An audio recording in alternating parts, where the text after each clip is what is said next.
I don't know if anyone else ever does this, but do you ever just look back at certain decisions that you made in your life, certain journeys and directions you took in your life that led you to where you are today?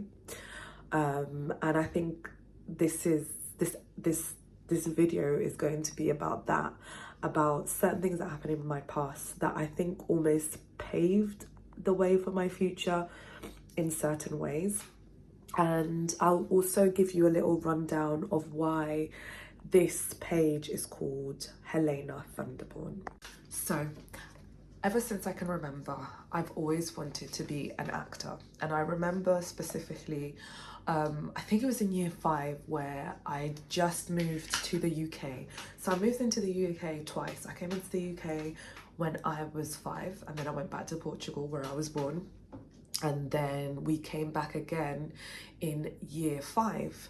And I remember when I was in year 5, I didn't speak English that well, so it was one of those things where I'm having to learn a whole new language from scratch. And I remember after those years passed, like the early years, when you're a kid, it doesn't take too long for you to learn a language. But let's say like a few months had passed now and I'm getting the grasp of the language. And this was a time where we were doing a theatre show, and the show that we were going to do in school was Chicago. How random that they were doing Chicago at that age, like just deep what Chicago is about. Obviously they changed the whole storyline and everything, but I remember the songs were from Chicago, but they had to change the lyrics. So at the time, I didn't even know what Chicago was about. And I remember like when I did that show, like my teacher was like, oh my gosh, Helena was amazing. Maybe, you know, she's just praising the kids. But I took that as like, oh my gosh, I'm gonna have a future on the screen. And before I had come to Portugal, I don't know if I've mentioned it on here already, before I came into England, in Portugal, there was a TV show called Morangos com Açúcar, which is strawberry with sugar. It's basically, what's the example here? Waterloo Road of Portugal, okay? And for Americans, 90210 of Portugal. And this was like a novella that used to go on, and they were looking for people, they were looking for young people to audition. And before I came to England, I remember being like to my mom, oh my god, I want to be in this show, let's audition, blah blah blah. And then we had to come to the UK, and I was just like, oh, for goodness sake, ruined my entire dream. And then I came to the UK and I did that thing with my school. Then fast forward into secondary school now, I met some new friends, and one of my friends was into dancing and I was into theatre, and she was part of this Saturday school called theatre school, and I was like, oh my gosh, let me join it. So I joined that. And in the school as well, like the teachers were like, oh my gosh, Helena, like she's so good, and she should audition for this, she should audition for that. And in my mind I was like, oh my gosh, I'm gonna be in EastEnders, all this nonsense, right? And then you go through secondary school. I loved drama. I loved it. I just loved it so much. And the thing I loved the most was that you could do anything and be anyone. There was no shame, no embarrassment. You could just be, like, I didn't think twice. I was great at improv because I was just in my most authentic self. And when I think now of my journey and I think about like how I'm going back and tapping into my intuition and stuff like that, that's what it was back then. That was me just tapping into my intuition and just doing, not thinking about it, just doing. And that's what I want to get back into, where I'm not thinking of like different social things that you start to build when you're older, when you become self-conscious of the world around you. So yeah. Oh, I used to be so sick at improv. Like I would just say things and I'm not even thinking about it. I'm like, and people would be laughing. I would even be like, how did that come out of my mouth? So yeah. Then what happened? Oh yeah, then there was a moment where there's this another theatre group called CTA, which is an agency. Basically they target kids, right? Because you're in that impressionable age. This was the time of Disney. I loved Disney Channel, I loved Zack and Cody, I loved High School Musical, and obviously like I'm growing up watching all of this. Then on my Facebook comes up CTA, which is an agency. First of all, you're not supposed to pay agencies, right? You know this, the older that you get, you're not supposed to pay agencies. But they came up and they were like, oh, if you come and train with us, you'll be on Disney Channel, you'll get to meet Zack and Cody, you'll get Cole Sprouse and Dylan Sprouse, oh my hair. Cole Sprouse and Dylan Sprouse, blah, blah, blah. And I was like, damn, this is what I need to be doing. So I begged and begged my parents to do it. They paid for it and they kept paying out, like almost out of pocket, bless them, each month for me to go. Then it came to a point, so I started doing that course. When did I do it? I started it in sixth form all the way to university. So really and truly, I was already at an age where it's like, you should know that this isn't real. But I was still chasing that dream. Until whilst I was doing the course, I was like, something doesn't feel right. So then I dropped off and I was like to my parents, I'm so sorry that I made you guys pay all of this for this long and nothing was coming out of it. Okay. Then I went to do drama at university, but that ended up being more just English rather than drama. And I wanted to do drama. So I quit uni. And I applied to go to drama school. I actually got a position in one of my favorite drama schools, but it was to be foundation. I should have just done it. I thought that foundation meant it's not the real thing, but actually if you do the foundation course, it's like a step up and then you get to do the real thing. But anyways, I said no. Then I ended up doing Egyptology at university. And then I was like, no, I really want to do drama. So I applied for drama school again and again and again. I kept getting so close, but always so far away. Again, to my favorite school, which was Lambda, I got to like the last round and then I didn't get it, and it just, you know, it broke me. But at the same time, it made me resilient, because the whole time I was like, you know what, it's just, a no isn't gonna break me. Like, that's why I always just keep going for things, because like regardless, it's just a no. Like, I'm not gonna die or anything. So anyways, so that was my drama life. I even got chosen for another school, but I was like, no, this isn't the school I wanted. So no, I was just being really picky. I was being snobby, really. It was all based on like names. At the time, the name of the drama school was the be all and end all. But now if you look, like, most people don't even go to drama school. There are people who just, you know, off of TikTok or anything like that, they are now being actors. At some point, oh yeah, then comes in the years after leaving university, and I end up being in a space where I'm going to theatre. So I joined a lot of the theatres, and I joined the youth clubs in these theatres. I got to go with the Almeida Theatre to Edinburgh Fringe Festival. So to be honest, like, my youth was amazing. My youth was really amazing when it comes to theatre, and I loved it. Then as I get into the theatre world, I realise, I mean, because when you're auditioning for drama school, you need to do a modern play and a classical play monologue.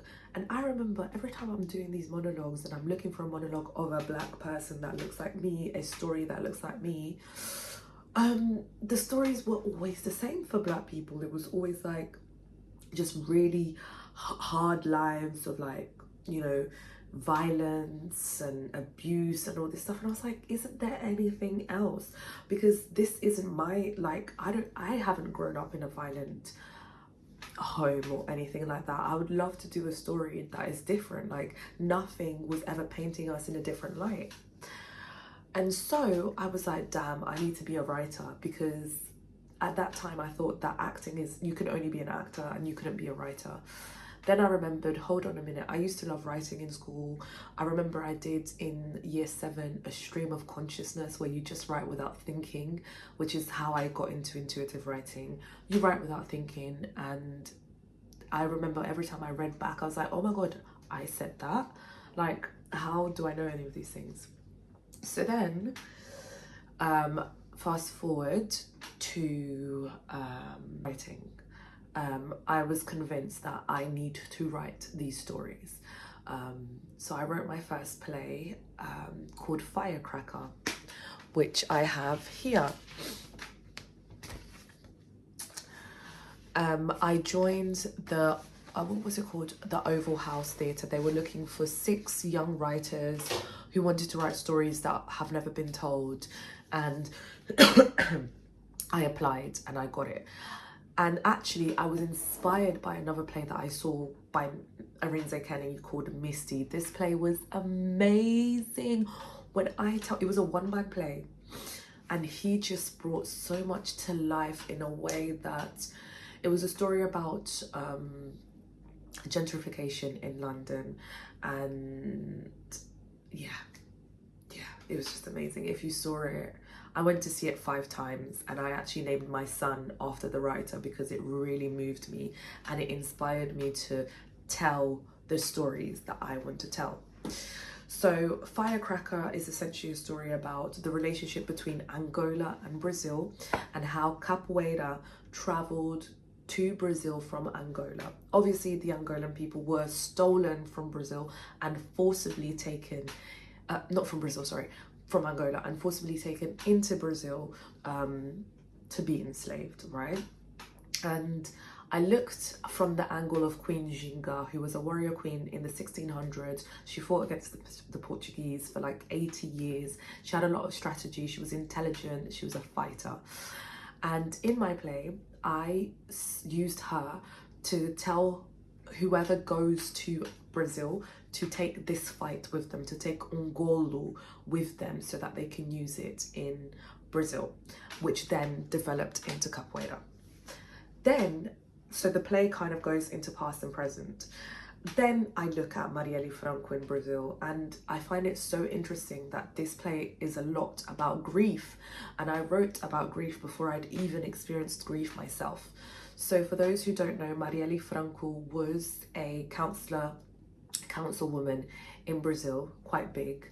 And she was the first Black female lesbian councilwoman in Brazil, and a lot of the rhetoric and things that she spoke about were actually against the tapestry of a patriarchal country, right? A racist patriarchal country, when it really comes down to it. So she was assassinated, and when I wrote this play, it had been maybe 6 months after she was assassinated, and so I wanted to write about her, but I didn't want to use her name because I didn't want to just say her story in a way that was incorrect. So the character that I chose had a different name.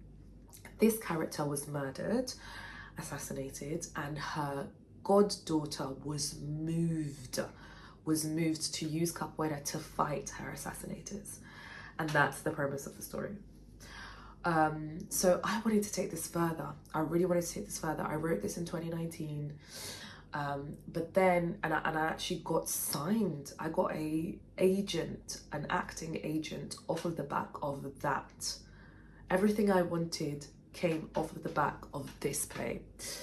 But then 2020 came, and a lot happened in 2020, right? I lost my love for acting. I didn't have a reason why. Why am I doing this for, other than being famous? Right? There was no reason why. It's not helping me in any way. It's not helping anyone in any way. So I fell out of love with it. And I was really like, you have to have a level of narcissism to want to be in this phase and tolerate a lot of narcissists. And I kind of just got over it. So then, however, this play, like I said, opened up so many avenues in my life. And this is what led me to where I am today. So when I wrote this play, I only wanted to work with Afro-Brazilian people, or Afro-Portuguese speaking people, Lusophone people, because it is a story about Angola, and Brazil. So I wanted to work with those kinds of people, or anyone who was African and spoke Portuguese. So I did an auditioned loads of incredible women. This show is just about women, by the way. It's 4 women actually in the show. Yeah, so incredible women were in the space, blah blah blah, and one of them was a producer. I said 4 women, but it's actually just 3 actors. It was myself, no, was it 3? Myself, Lolly, Luana, and Dora. The audition was incredible, and if I could have everyone, I would, but obviously I need to pay people, and I only had enough money to pay the people that I could. So then a producer wanted to work with me. She contacted me on Facebook. She was a Brazilian girl. She was like, I would love to work in this play with you. I'm from Salvador, Bahia. Mind you, I grew up speaking Portuguese, obviously, because I was born in Portugal and I'm Angolan heritage. So we grow up with Brazilian culture. We watch their TV shows, their novellas, we listen to their music, we eat their foods. It's very much ingrained. But at no point have I ever had any interest of visiting Brazil. Mostly because like what I saw of Brazil was just pretty much like very whitewashed. So why would I want to go somewhere where I don't feel represented? Then I came across Bahia. I mean, I came across Bahia when I started writing this play, when I started understanding the story of Queen Ginga. And I was like, oh my gosh, there's a whole state that is rich in African history, African roots, and it's proud of it. Like, I need to go there. So this is where this girl was from. And we worked together and she was amazing. She taught me so much. And she said to me, do you want to come to Salvador Bahia? I said, absolutely, because when else would I have had the opportunity to go? So I said yes. Stayed in her house with her mom, with her parents, stayed there for a whole month. And that is where I met my daughter's dad, Mila's dad. And again, if I hadn't written this play, none of this stuff would happen. None of it would have happened. I met him there, and I met him just when I was, by myself, exploring the city. Coincidentally, he also happens to be my friend, the producer, her cousin, and they didn't even know. They were distant relatives. How bizarre. And so yeah, it's so crazy. Queen Ginga and Marielle Franco, their spirit really led me to this. When I tell you guys that I'm so spiritual now, this is part of my journey. And it's funny because I created Mila's Present in memory of my daughter, which is like an organization where I create personalized storybooks for babies gone too soon, and I advocate for baby loss and things like that, whatever I'm inspired to do. I called it Mila's Present and not Mila's Gift, for example, because I wanted it to feel like a present from Mila to other babies and other families, but also to state that Mila was present. If you look at the very last page of this play, I wrote Marielle present, Anderson present, Ginga present, or Ginga present. And the thing is, I didn't connect the two. So this I wrote in 2019. I didn't connect the two because obviously when we were protesting at the time for Marielle, everyone was saying Marielle present, to state the fact that whether you assassinated her or not, she's still present and we're gonna still be saying her name. And so I had to put that on the play. Marielle present, Anderson present, who was her driver, who was murdered also. He was shot as a result of being in vicinity. Ginga present, and then I made Mila's Present, guys. I could have named it anything else. Could have been Mila's Gift, could have been Mila's Books, could have been anything else, but I didn't. So all of this is connected. Now, let's get on to Thunderborn. Why Thunderborn? So in Brazil, there is a religious African religion called Candomblé, which is based on the African gods, well, specifically from Nigeria, the Orishas. There are different kinds of gods who look at different parts of the universe, different parts of the elements and things like that. You have Imanja, you have Oshala, you have Ogun, and you have Shango. When I went to Brazil, I was very interested in this. I knew absolutely nothing about it, but I was very interested. So I went and had a reading, essentially, with a Mãe do Santo, it was a Mãe do Santo, I think. Which is like one of the leaders. Mãe means mother saint, okay? It's a very matriarchal religion, by the way, as well. And so she did a reading for me and she said, your God is Shango. Who is Shango? He is the god of thunder and lightning. He is the god of justice. Now, if you know anything about me from what I've been posting and who I have always been in my life, I'm somebody who believes in justice. I will go to those protests. I will speak up for other people, probably more so than I speak up for myself. I believe in justice. So when she was saying that, I was like, oh my gosh, it makes so much sense. It makes so much sense to who I am as a person. My favorite color is red. His color is red, you know? And so, yeah. And so Thunderborn as a name makes absolute sense on here, especially because when my daughter was stillborn, a thunder was born inside of me. I became Thunderborn. I have become so changed since that day, and a thunder has been born. So yes, guys, this is a little bit about this page. Do follow along on this journey. I am writing a book at the moment, and I would love to have as many people join me who believe in spirituality, connection to spirituality, and would love to hear my experience of connecting baby loss and spirituality. So yeah, lovely speaking with you. Thank you so much for listening, and send me any comments, engage in any way. I would love to hear from you. Thanks, bye.